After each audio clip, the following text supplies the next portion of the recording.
Hello everyone from Math 2200, Discrete Mathematics. It's Professor Wenson here again with a video on your ZyBooks Section 2.5 titled Proof by Contrapositive. So you've seen the word contrapositive by now, right, back in Chapter 1. Remember, for a conditional statement, if P then Q, the contrapositive was if not Q, then not P.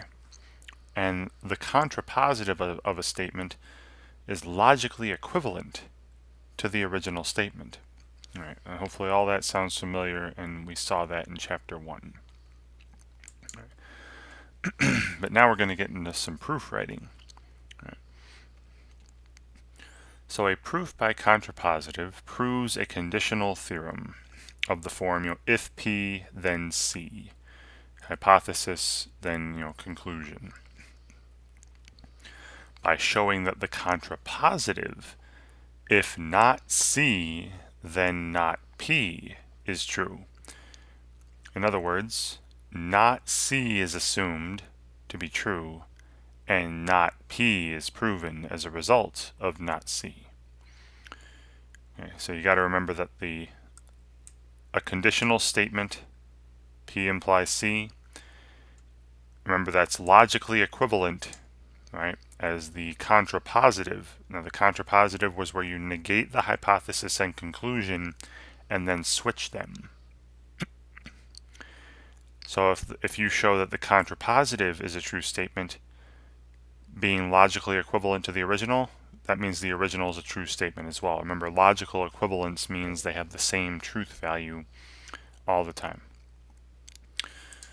Okay, so let me show you an example of a proof by contrapositive, and I'll just go through this theorem here on a piece of paper. Okay, so here's the theorem that's stated on that blue box back on the ZyBooks page. It's for every integer n, right? So the domain of this statement is about the integers. Right? This statement's about the integers. Here's our conditional statement about the integers. If n squared is odd, then n is odd. Right? So remember, every conditional statement has a hypothesis. That's this with the if statement. Right, so the hypothesis here is, n squared is odd. Then n is odd. After the then statement, that proposition is, remember, the conclusion. So again, hopefully this all seems familiar. Now, in last section, in section 2.4, we talked about direct proofs. And in a direct proof, you assumed the hypothesis was true, and then followed some steps, wrote some steps and reasons out, and then showed that the conclusion would have then therefore been also true.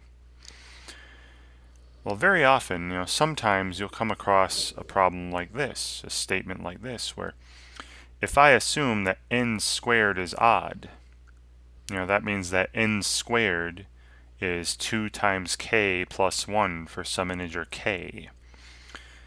Could you then show, that n was odd from that, starting with n squared equals 2k plus 1? And I'll tell you right now, that would actually be quite difficult. Because of the n squared, solving for n would involve a square root, and who knows when square roots of numbers are going to be integers, right? I mean, you could prove when they're going to be, and go about the long way like that, but I'll tell you right now, this one would be actually a little difficult to prove directly the way it looks right now. So if I see a conditional statement, and again, this is going to take some practice and experience. You'll get to, hopefully you'll get the hang of after doing a lot of these. When would it be a good idea to, instead of looking at the original statement like I have here, look at the contrapositive?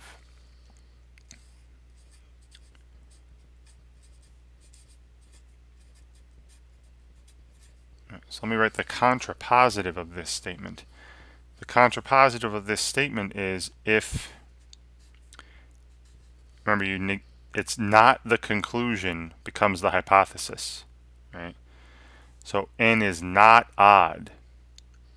Well, another way of saying that an integer is not odd is saying that it's even.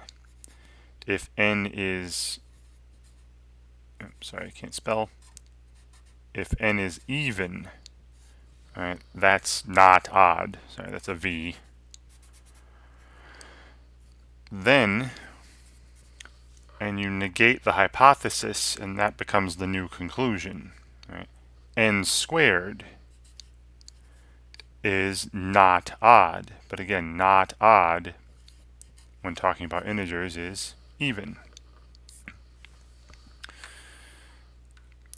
And then we prove this directly. All right, now I look at this statement, and this statement is logically equivalent to this statement. I'll put the little triple equals, right? Remember, this statement is logically equivalent to this statement. So if we show that this is a true statement, that means that this is a true statement as well, and we would have been finished with our proof. Okay. So a proof by contrapositive. Let me put that over here. So over here, a little side note, to prove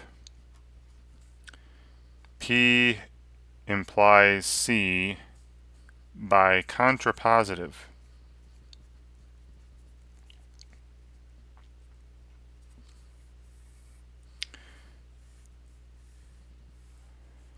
You're going to first assume that not C is true, and then go through your steps, right? Write some steps and reasons out, and conclude that not P, right? Conclude that not P is true. All right. So that's what we're doing here.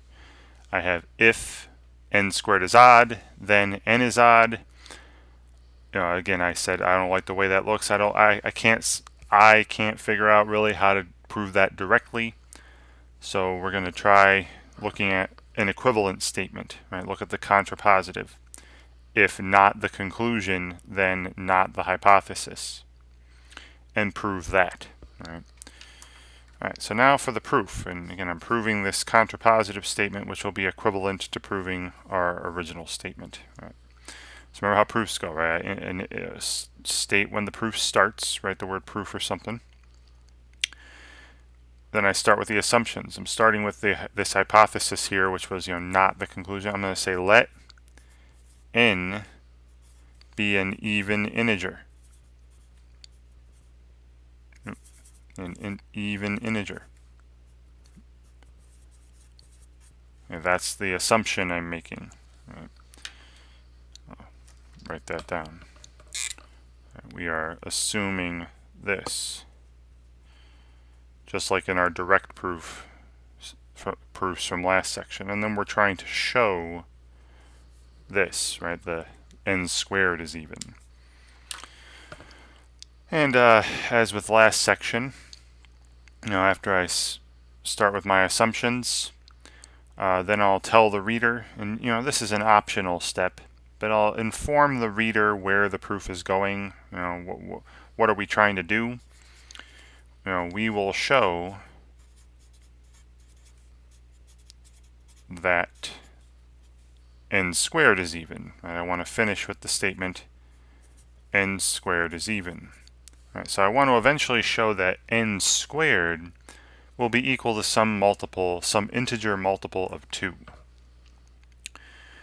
Alright, so I've stated my assumptions, told the reader where we're going. Now comes the statements and reasons. Right? Now, if n is an even integer, if I'm assuming that, what does that mean? Right, so by definition, by the definition of evenness, n must be equal to, say, 2 times k, where k is some integer. Remember, every time you introduce like a new letter, you have to introduce it to the reader, tell the reader what it represents, where k is an integer. Right? And that's what it means to be even. And again, I'm eventually trying to end up with the fact that n squared is even, so I want to get into the expression n squared. And I can do that by plugging in 2k for n. All right, plugging in 2k for n here, n equals 2k, into the expression n squared will yield the following. And then I'll go through some lines here, and you see right now, I mean, this is similar to some even odd proofs I had in the last video on section 2.3. We'd have n squared equals, and I'm replacing n with 2k since n is even, 2k squared, and this would be equal to 4k squared, 2k times 2k. But again, always think about what you're trying to show. I'm trying to show that n squared is even. That means I want to show that n squared is a multiple of 2. And isn't 4k squared just 2 times 2k squared? Exactly what I wish. And now we just need to make the statement that 2k squared here must be an integer, which it would be, right? If k is an integer, and you recall that, the integers are closed under multiplication, the product of 2 and k would also be an integer, right? So since k is an integer,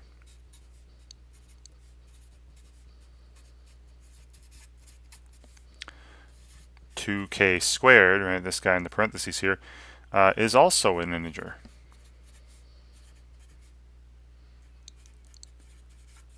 And let's say that that integer is m. Right, I haven't used m yet. Now, and again, I've identified it. I'm telling you that m is an integer. So that means that we have n squared equals 2 times m. And we've already said that m is an integer, right, for integer m, and therefore n squared is even. Right?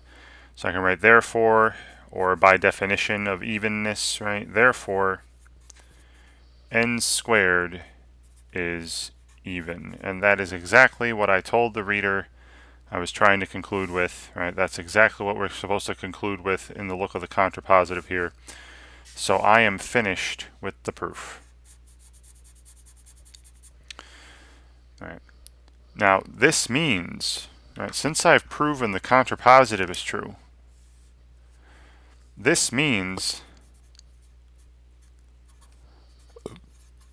that if n squared is odd,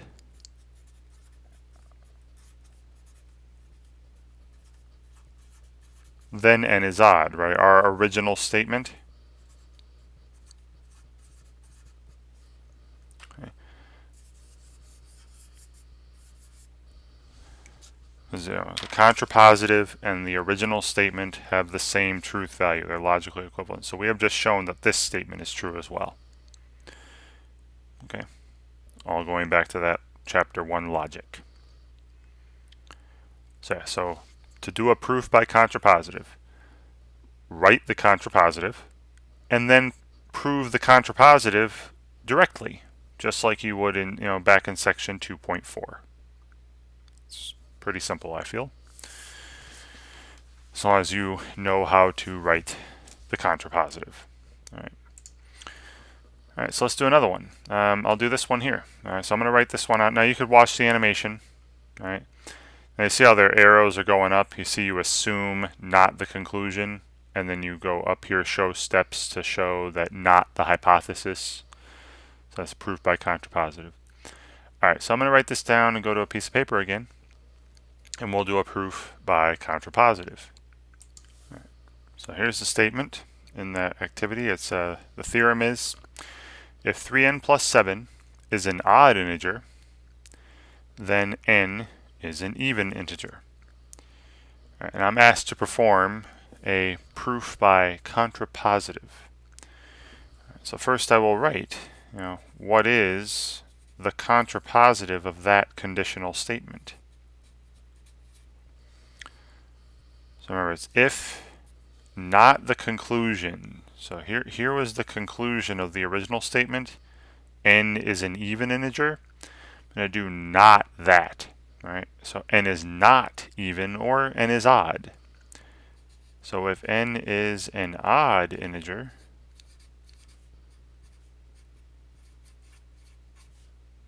then not the hypothesis.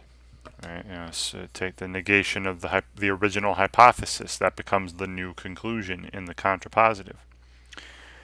So 3n plus 7 is an odd integer. The negation of that is 3n plus 7 is not an odd integer. Well, not being odd is being even. So then 3n plus 7 is an even integer. Right, so if I can prove this statement, right, the contrapositive, if I can prove this statement is true, then this statement is true as well, because they are logically equivalent. All right. Okay, so here, doing a direct proof of this contrapositive. So proof. Remember the hypothesis here is that n is an odd integer. So I'm going to let n be an odd integer. Then again, you don't have to do this, but I'm going to tell the reader what we're trying to show. We will show that 3n plus 7, this conclusion here, 3n plus 7 is an even integer. I'll just say is even. So I eventually want to show that 3n plus 7 is equal to 2 times some integer. Remember what it means to be even. Alright, so I've stated my assumptions, right, just from the hypothesis and this contrapositive here, and I've stated to the reader what we're going to end with, what we're trying to show, this new conclusion. Then okay, use my assumptions and state what follows from that. What does it mean? What does it mean for n to be an odd integer? Well, by the definition of oddness, right? By definition of odd, by definition, then n must be equal to some multiple of 2, so say 2 times k plus 1. Remember, that's how you define an odd number. It's a multiple of 2 plus 1 for some integer k. Right? Remember, I can't just throw a letter in there and not tell the reader what it is. For some integer k. Right. Well, then I would like to, now that I've stated what n represents, right? N is an odd integer. I can express it this way. My conclusion, though, what I'm trying to show involves the expression 3n plus 7.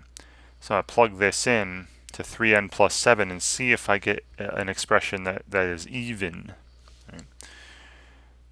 So then I got plugging n equals 2k plus 1 into the expression 3n plus 7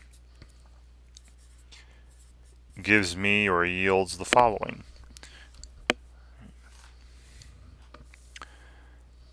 So I got 3n plus 7 will be equal to a number, 3 times, and I'm replacing n with the quantity, 2k plus 1. And then we still have the plus 7. And then doing some algebra steps here. This is equivalent to, after distributing, this is equivalent to 6k, plus 3 plus 7, which is equivalent to 6k plus 10. And always think of what you're trying to show.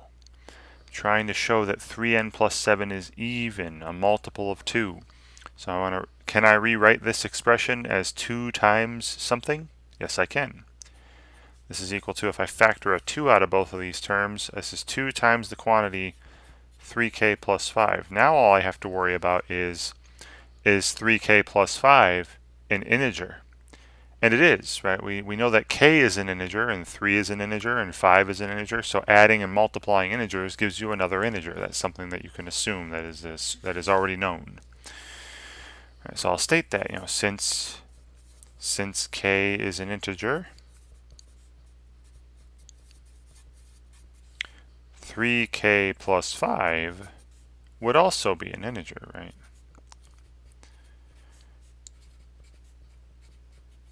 And I'll give it a name, right? An integer, say, again, m again, right? So, introduce the letter m, but it's an integer. So, we have shown that 3 times n plus 7, when n is odd, is equal to 2 times some integer called m, which represents this 3k plus 5. Now, I already know that m is an integer from this line, so I don't need to write that m is an integer again. And by definition of evenness, 3n plus 7 must be an even integer. Therefore, or by definition of even, therefore, 3n plus 7 is an even integer. And that is exactly what I told the reader that I was trying to show, so I am finished with this proof. All right. So what I've just done is I've proven that the contrapositive is a true statement, and since the contrapositive is a true statement, the original conditional statement, the original theorem, is also true. All right, so this up here, this is also true. We have just proven it true by proving the contrapositive true, proving that a logically equivalent statement is true. Okay? Now, you could have done this one directly pretty easily, but again, the whole point of this section is to introduce you to another proof method. You could have proven this directly pretty easily, but like I said, we're in this section where we're trying to prove things by contrapositive just to introduce us to new methods of proof. All right, so back to the page, and you can read through their proof there. Right, so this one's a fill in the blank, right? Fill in the steps for a proof by contrapositive. So here, for every positive integer x, here's the conditional statement, right? If x cubed is even, then x must be even. The contrapositive would be if x is odd, then x cubed is odd. Right? So if we're proving by contrapositive, we would assume that x is odd and prove that x cubed is odd. Right? So assume that x is odd for A there, and show that x cubed is odd to fill in the B. Right? Okay, and then I'll let you fill in the other two because it's just using some definitions and stuff in algebra. Here's another one where you're going to order the steps yourself. So this one I'll actually do. This one I'll do on paper. Right. All right. So here's that theorem stated. It's for every real number x, if x cubed plus 2x plus 1 is less than or equal to 0, then x must be less than or equal to 0. So again, there's like a more complicated expression in the hypothesis than there is in the conclusion. So that might be an indication that you might want to try proof by contrapositive instead. I would like a simpler expression in the hypothesis than I would in the conclusion, and this doesn't have that. All right. So I'm going to write the contrapositive of this if-then statement. So that's if. Now, what's the opposite of being less than or equal to 0? That'd be being greater than 0. All right, so if x is greater than 0, that's the negation of less than or equal to in the real numbers. Then the negation of this, right? X cubed plus 2x plus 1 is not less than or equal to 0. Well, if you're not less than or equal to 0, that means you're greater than 0. So then x cubed plus 2x plus 1 is greater than 0. Right? So this is the contrapositive of that statement. Okay.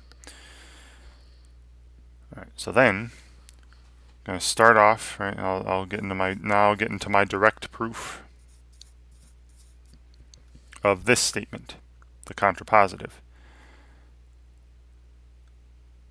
So I'm going to let x be a real number. Right. This is for any real number x. Let x be a real number that is greater than 0. So let x be a real number such that x is greater than 0. And we will show that this expression here, that this statement here, that x cubed plus 2x plus 1 is also greater than 0.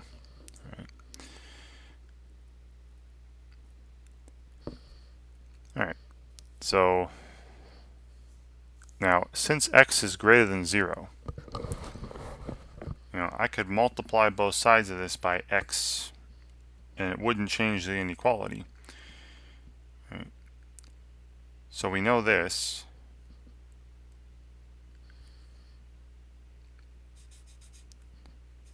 So we can say multiplying both sides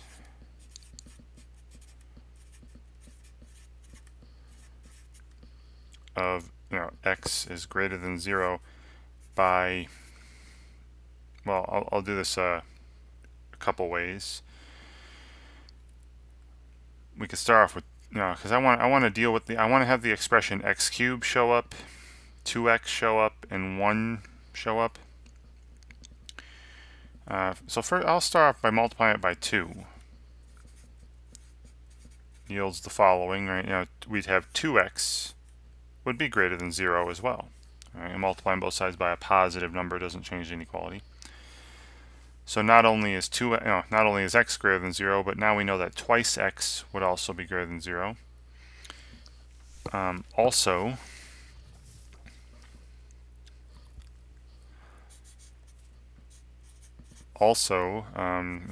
multiplying by x squared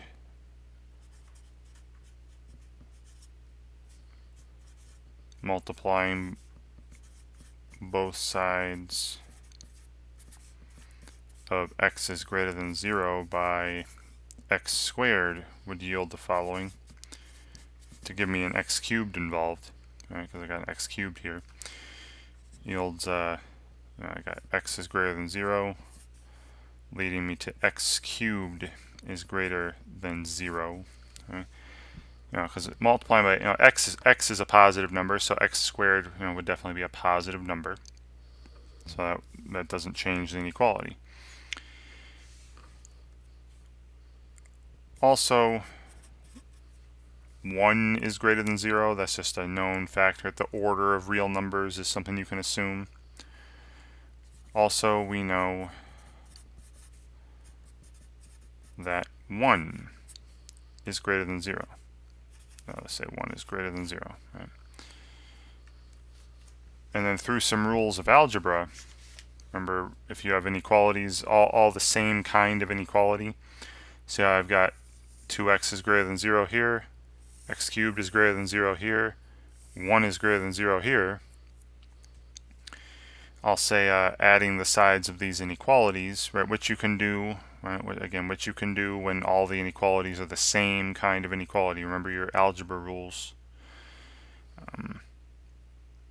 So adding the sides of these inequalities yields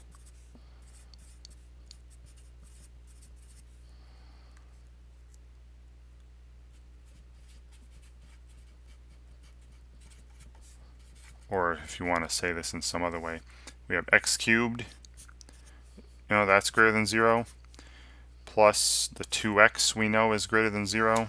So x cubed plus 2x would be greater than 0. and then adding 1. 1 is greater than 0. So this is something that's positive plus something that's positive plus something that's positive would definitely be something that's positive. So again, it's like having x cubed plus 2x plus 1, adding all these left sides is greater than, right? All these are is greater than, and then 0 plus 0 plus 0 is 0 on the right side. And this is what we said we were going to show. And there, I'm done with the proof. All right. All right. And now, since I've proven this statement is true, and it's logically equivalent to this statement, then we've shown that this is true as well. Right. Okay. Proof by contrapositive. All right.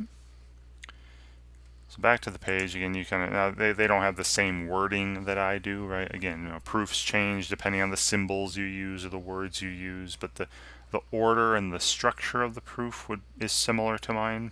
You just put them in the correct order. All right, now the big question is, and I've kind of addressed this, when do I use a direct proof versus when do I use a proof by contrapositive? All right. So I would say one thing to look out for is if the hypothesis has a more complicated statement than the conclusion, try the contrapositive. Right, just like on my page here. Right? See how this hypothesis has a more complicated statement with a more complicated expressions in it than the conclusion does. So if that's the case, perhaps it would be easier to try proving the contrapositive. Right? Even like earlier too with the if this statement. Right? I did this one earlier. See how 3n plus 7, that's a more complicated expression than just n. Now you could prove this directly. If I told you earlier, you could try proving it directly, but if I'll say a little hint, if the expression, if the statement in the hypothesis is more complicated or looks more complex to you than the statement in the conclusion, try the contrapositive and see where that goes. Right, and see if you can prove the contrapositive directly. Okay. So that's kind of what they're saying here. And really, you're gonna see how it says it involves some trial and error. With more experience, you'll get better at determining what would be the best method, doing a proof directly the way it looks, or writing the contrapositive and then proving that. All right, so this is pretty similar to one I saw earlier. I'll let you read that. Okay, and again here I'll let you fill this stuff in. All right. You just have to pay attention, So they're asking in some questions, what would be the starting assumption in a direct proof of the statement above, or a proof by contrapositive? You just pay attention to whether or not they're talking about direct or contrapositive. All right. De Morgan's laws, right, those are coming back here.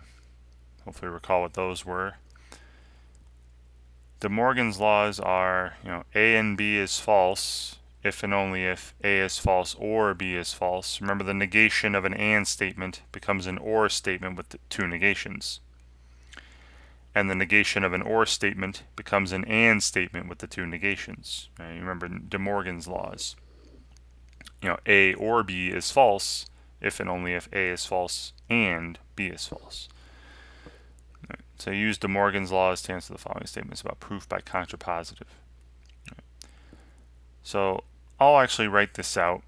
It says, what would be the starting assumption in a proof by contrapositive of the following statement? All right, so let me show you on some paper. Okay, so this is a statement given to us. Now, do you see how the hypothesis of this statement is an and statement, right? It's a conjunction. Remember the symbol for that in logic was like that wedge, right? And then the conclusion is just a simple statement, just y is less than 0. Okay, so I'll just put H for hypothesis and C for conclusion. Okay. All right. So remember the contrapositive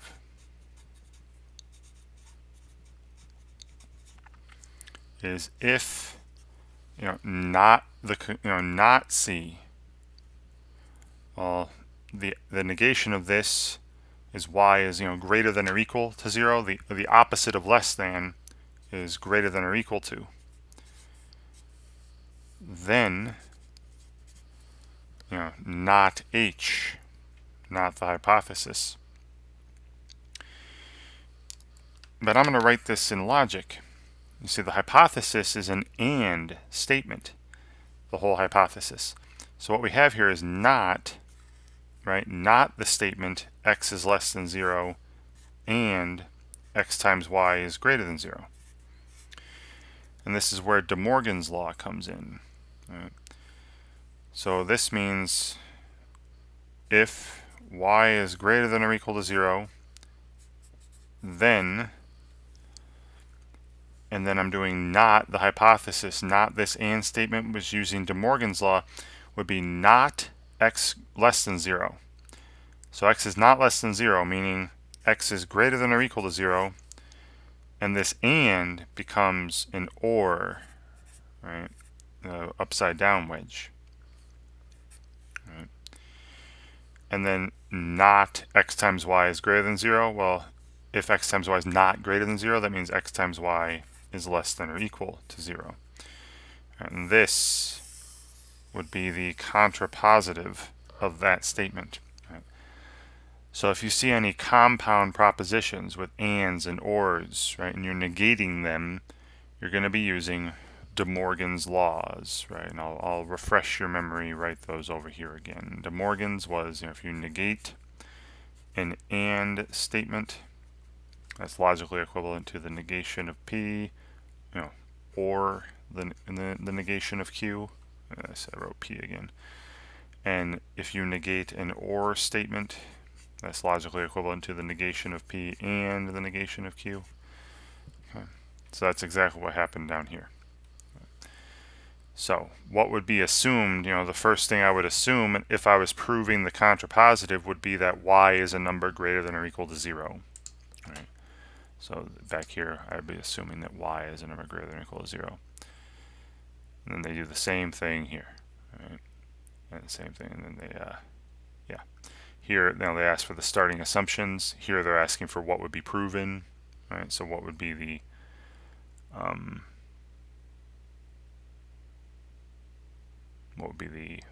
conclusion? So here, x and y are integers such that, so if x times y is even, then x is even or y is even. The contrapositive of this would be x is odd and y is odd, then x times y is odd. I'd be concluding that. All right. And I got a section here on irrational numbers and proofs by contrapositive.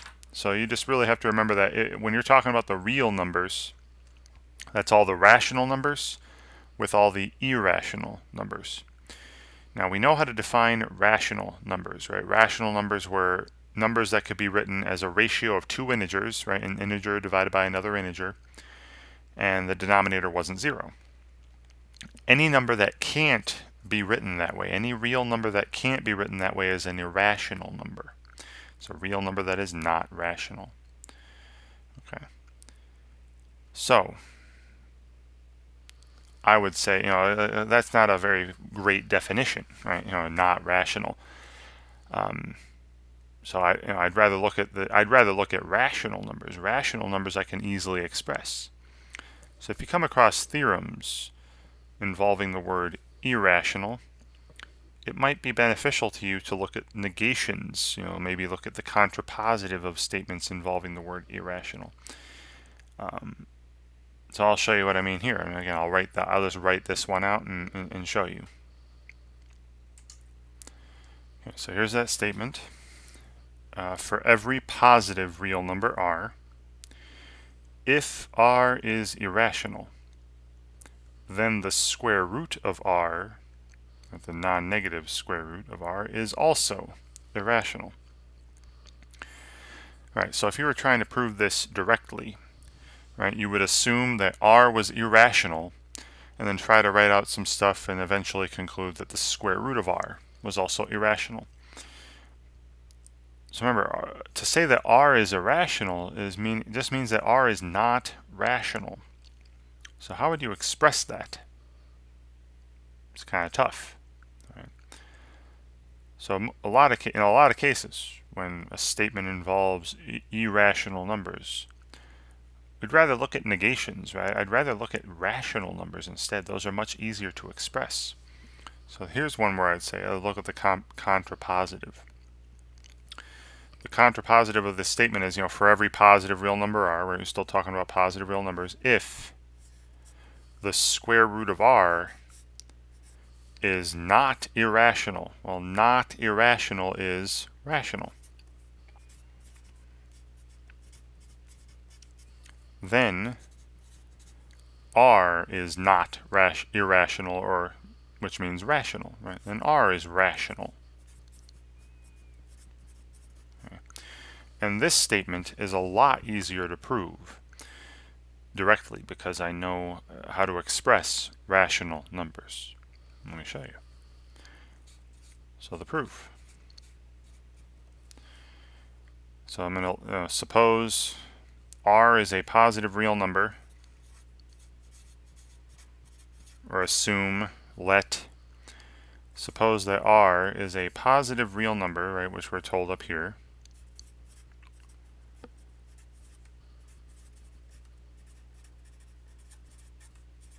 and that the square root of r is rational, right? The hypothesis in the contrapositive here, that's the assumption. And that the square root of r is a rational number.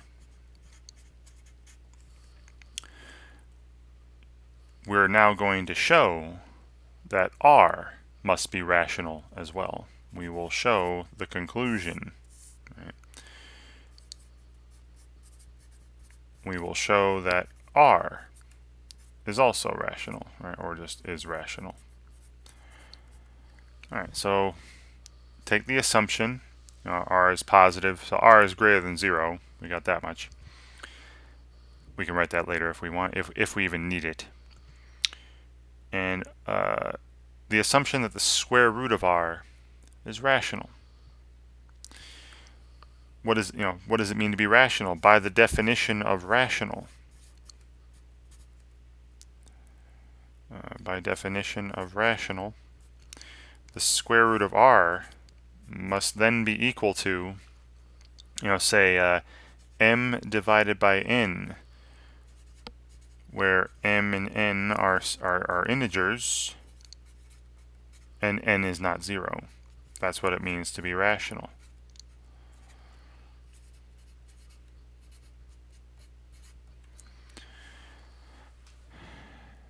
And then simply we're trying to show that r is rational. All I would need to do here is, to get r on its own, to get an expression involving r, is just square both sides. Right, or multiply this by itself, however you want to say that. I'll just say squaring both sides yields the following.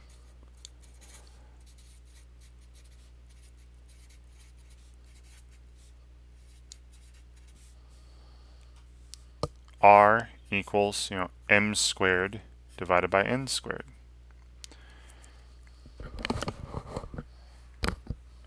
And now we just need to determine, are m squared and n squared integers, and is n squared not 0? Well, yeah. Since m and n are integers,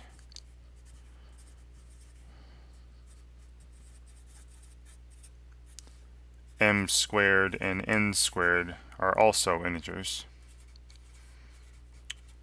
Because, again, integers are closed under multiplication. Right.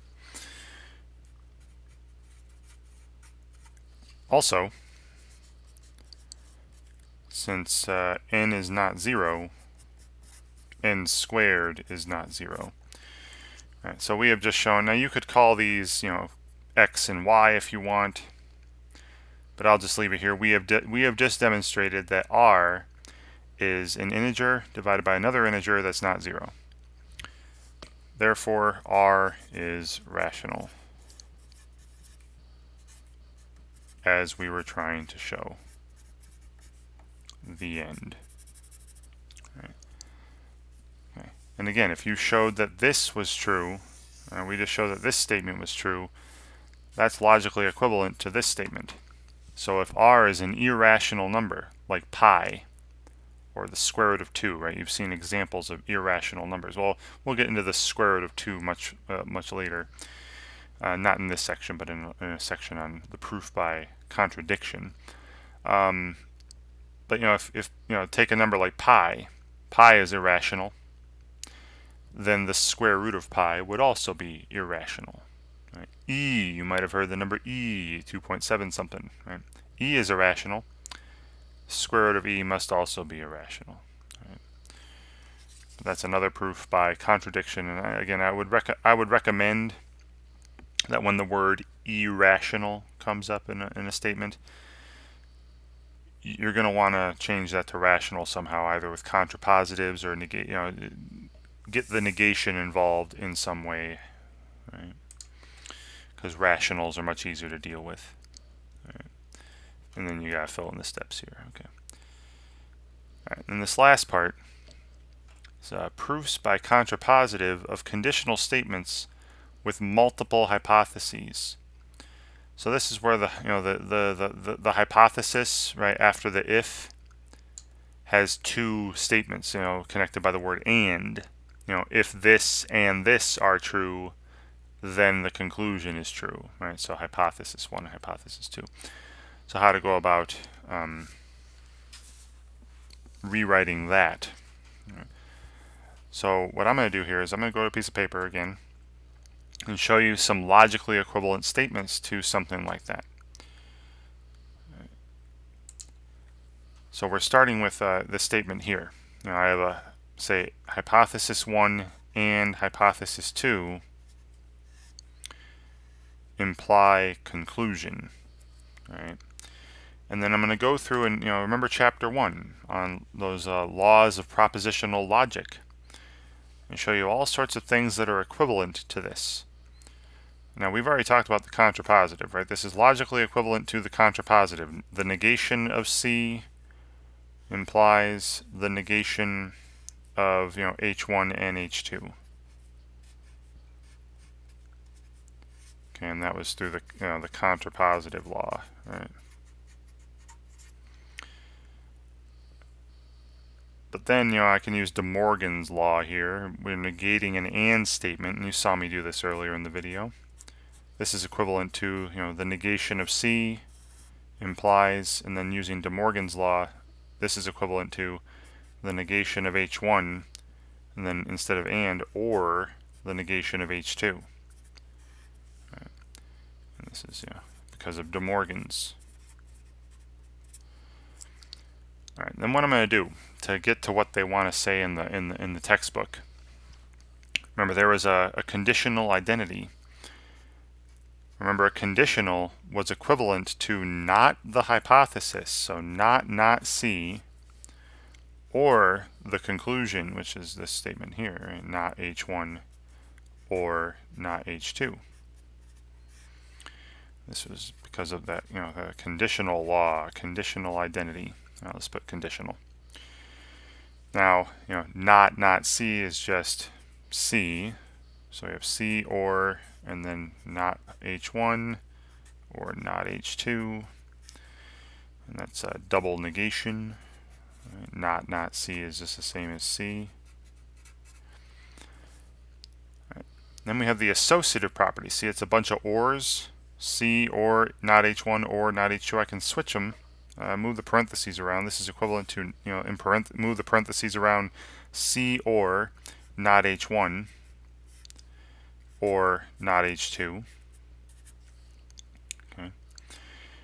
This is just the associative law. I'll put associative.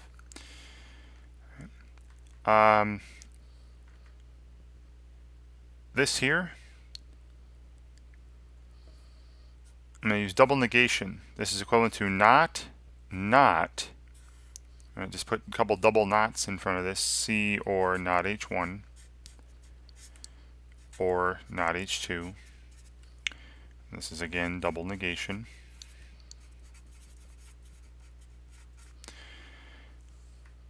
And through the use of De Morgan's one more time, we got not, and I'm putting this not, this second not in here, and we have the statement not C and H1.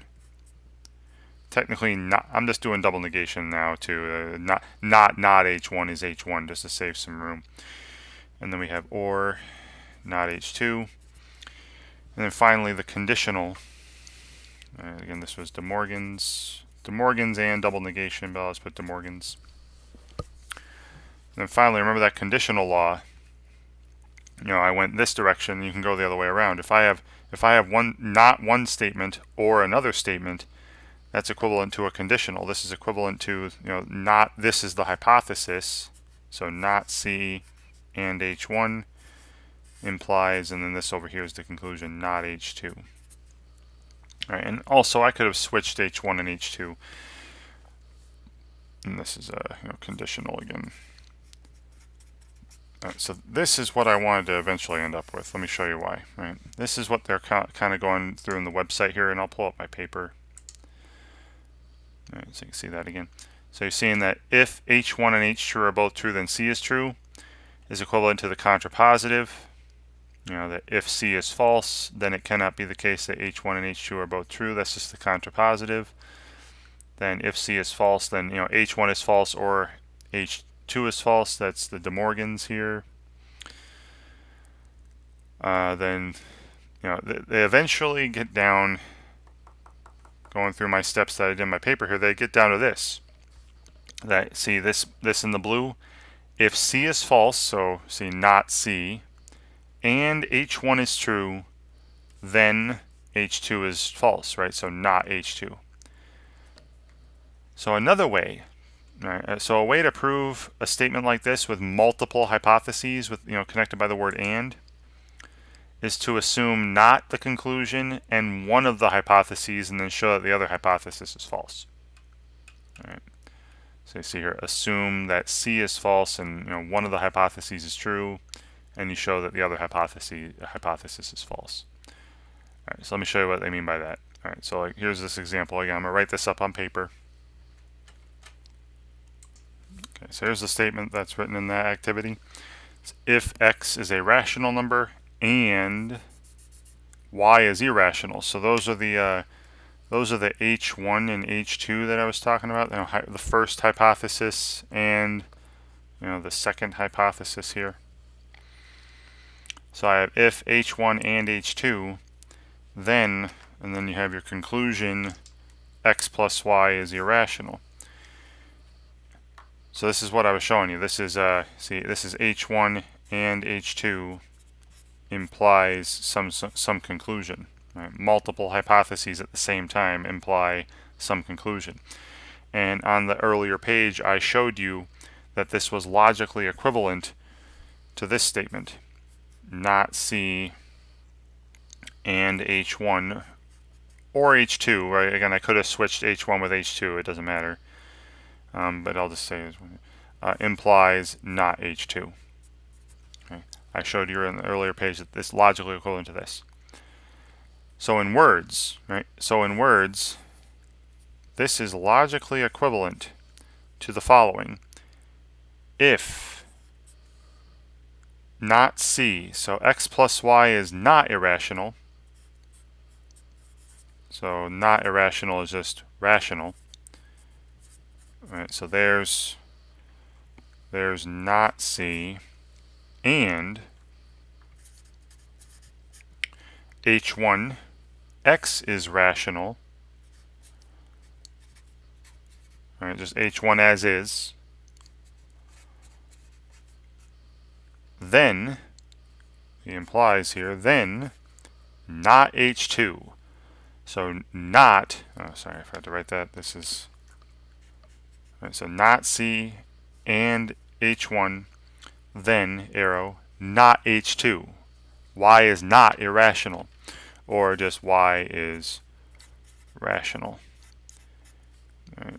So if I can prove this statement, right, if I can prove this statement directly, then that will have proved this statement, right? Because again, they're logically equivalent. Right? So I'll start it off. Right, let's prove this. Now I'm going to kind of go through this a little more quickly than usual. The video is running a little long. So proof. So again, I'm proving this statement directly. So I'm going to start off with the assumption,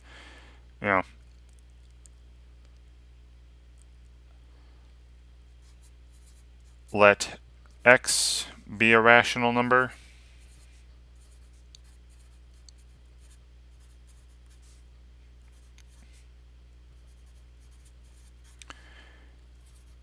And y be a real number. Right? This is all about every number, rational or irrational, is real.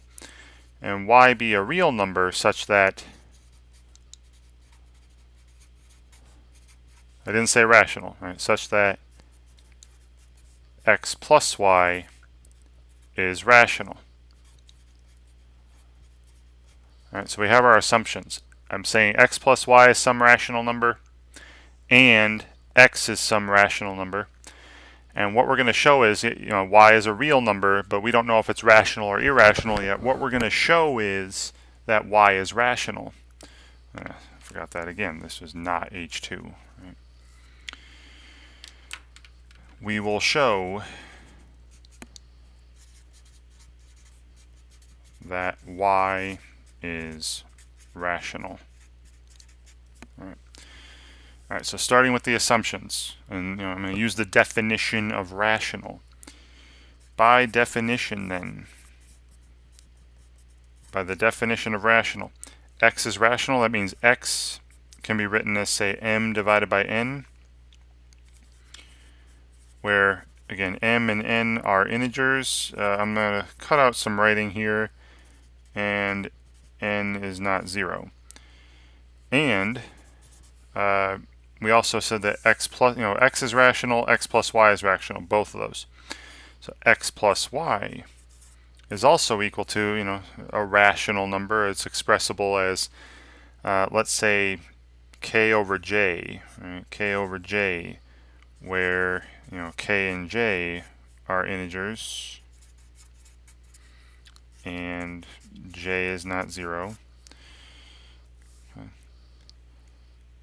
Plugging this into this, right? This, I'm just going to again save some writing. You should write all this out in words, but I plug this in for x there, and we get the following. We have m divided by n plus y equals k divided by j, where m, n, k, and j are all integers, and n and j are not 0. Then I would subtract m over n. We get y equals, k over j minus m over n, which when you put these together would be kn minus mj divided by, nj, or jn. And both of these would be integers because, m, j, k, and n are integers. So both of these would be integers. And this denominator would not be 0 because we said earlier that n wasn't 0 and j wasn't 0, right? And the product of two non-zero numbers is not going to be 0.